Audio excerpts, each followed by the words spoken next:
ఇంటి నుంచి మరో ఇంటికి పూల బుట్టలు ప్రయాణించాయి. ఎక్కడో బంతి ఎక్కువగా ఉంటే ఇక్కడ చామంతులు పంచబడ్డాయి. వాకిట్లో పలకరింపు పెరిగింది, పాత పాఠం కొంచెం కరిగింది.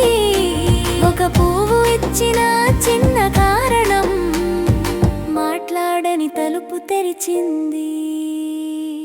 ఇంటింటి పూల బాటలో పొరుగు వారి పేర్లు మళ్ళీ వినిపించే. పండుగ ఒకే ఇంట్లో ఉండగా వీధి మొత్తం కుటుంబమయ్యే. ఇంటింటి పూల బాటలో చిన్న సహాయం పెద్దదవుతుంది. పూలు రేపటికి వాడిపోవచ్చు, కానీ పలకరింపు నిలిచిపోతుంది.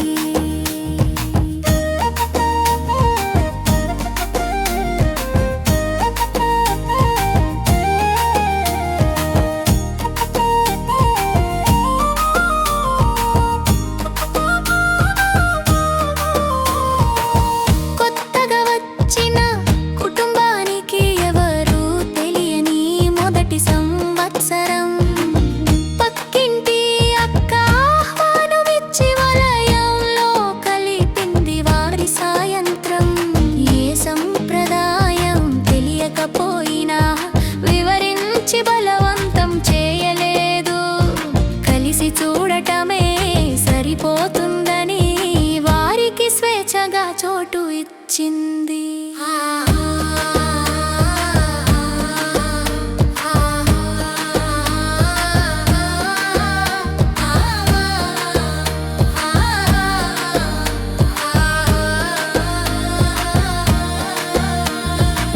ఆహ్వానం తలుపు తెరుస్తుంది, ఆజ్ఞ మాత్రం గోడ కడుతుంది.